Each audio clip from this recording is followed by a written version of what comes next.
Welcome to Binge the Past, where nostalgia meets storytelling. Here, we revisit the moments that shaped our childhoods, from the golden days of VHS tapes and Saturday morning cartoons to the internet stories that defined a generation. Every episode brings you a mix of real stories, retro memories, and modern confessions, all told with a throwback twist. So grab your snacks, hit play, and get ready to binge the past one story at a time.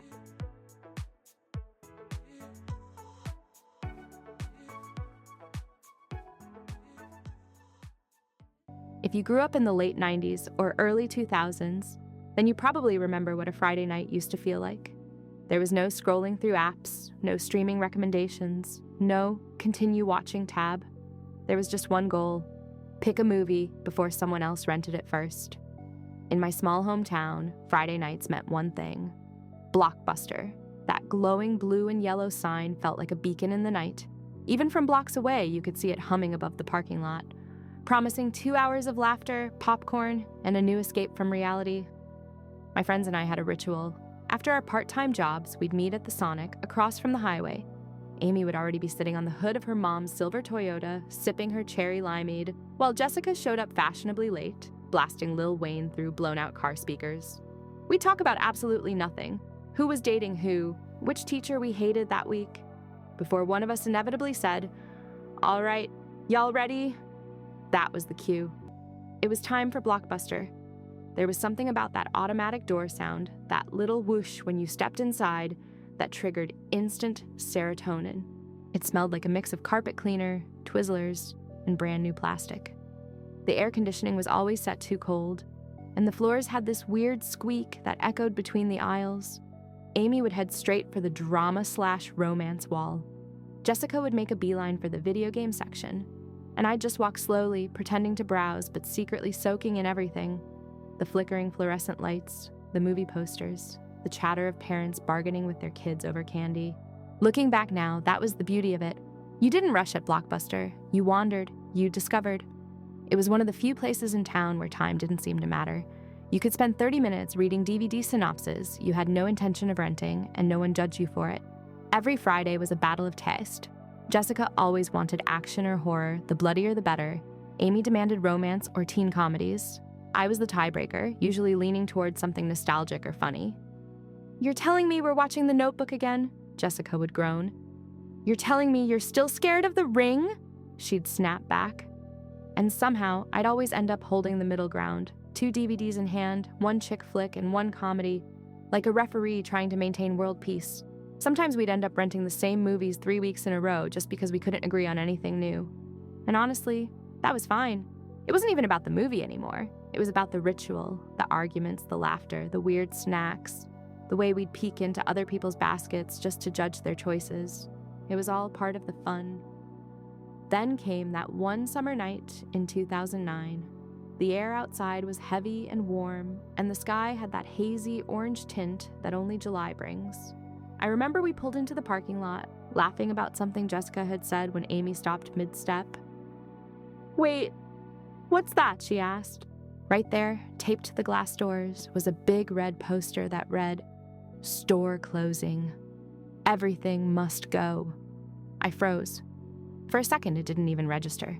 Inside, the lights were still on. The movies were still neatly stacked.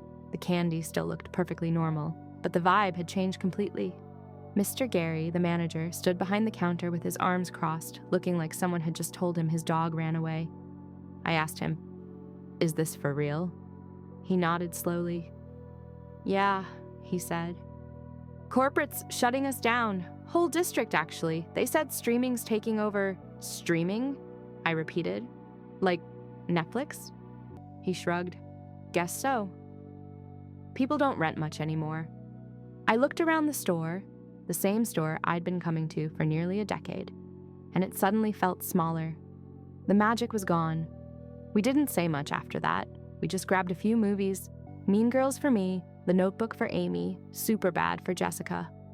When we got to the register, Mr. Gary scanned them and quietly said, "Tell you what, I'll give you the employee discount. Might as well enjoy it while it lasts." He even threw in a bucket of popcorn for free: bright yellow, the kind that left grease stains on your hands. That night, we drove back to my house and set up what we called the final Blockbuster marathon. We turned off all the lights, pulled the couch cushions onto the floor, and filled every bowl we could find with snacks. Somewhere around midnight, halfway through Mean Girls, it hit me. This wasn't just another movie night. It was goodbye. The sound of the DVD spinning, the faint static on the TV, the glow from the screen reflecting on our faces, all of it felt sacred. We laughed like it was the last time we'd ever laugh that way again. A few weeks later, it was over. The next time I drove by, the sign was gone. The windows were papered up, the parking lot empty. I parked anyway. I just sat there for a minute, staring at where the Blockbuster logo used to be. For years, that building had been a gathering place.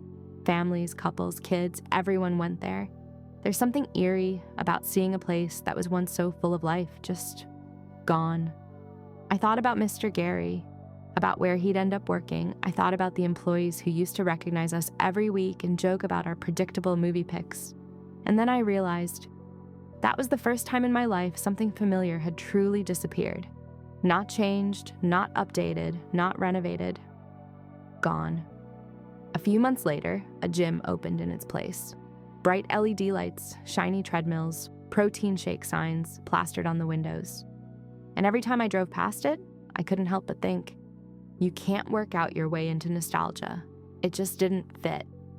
I'd catch myself glancing at the parking lot at night, half expecting to see that blue glow reappear, the one that used to light up the pavement like a movie screen. But it never did.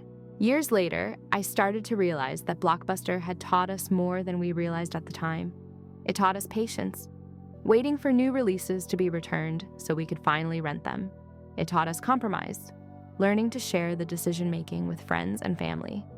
And it taught us community, because everyone in that store, every Friday night, shared something. We didn't scroll in silence like we do now. We talked. We compared covers. We overheard strangers recommend their favorite films to each other. It was social media before social media, just slower, warmer, and more human. And that's what I miss the most, the humanity of it all. When streaming took over, everything became instant. And yeah, it's convenient. I love being able to watch a movie without leaving my couch. But it's also lonely. The ritual's gone, the anticipation's gone. You don't have to coordinate plans, or debate with friends, or even see another human being to watch something new. We traded waiting for convenience, and in doing so, lost a piece of connection. I think that's why nostalgia hits so hard. It's not just missing the thing, it's missing the feeling that came with it, that mix of excitement, patience, and small-town comfort. Sometimes I still dream about Blockbuster. I'll be walking down those aisles again, picking up DVDs, laughing with my friends, the hum of the air conditioning filling the silence. And in those dreams, it's always bright, always summer, always simple. There's no rush, no notifications, no deadlines. Just 3 teenagers, 1 blue membership card, and the comfort of knowing we'd be back again next Friday. But in reality, that night in 2009 was the last time. The last rental, the last receipt, the last popcorn bucket. Sometimes when I think about growing up, it's not birthdays or graduations that come to mind. It's nights like that. The ones that felt ordinary until time turned them sacred. Maybe that's why nostalgia hurts and heals at the same time, because it reminds us we had something worth missing. So yeah, that's the story of the night Blockbuster closed in my hometown. Maybe it's silly to mourn a video store, but I think what we're really mourning is connection. If you had a Blockbuster in your town, or a favorite place that's long gone, I'd love to hear about it in the comments. Because even if the lights went out, the memories are still rolling. Thanks for listening, and don't forget to rewind. Thanks for tuning in to Binge the Past, where every story brings a little piece of yesterday back to life. If this trip down memory lane made you smile, don't forget to like, subscribe, and hit the bell so you never miss another rewind. Got a nostalgic story of your own? Drop it in the comments. It might just be featured next. Until next time, keep reminiscing, keep storytelling, and keep binging the past.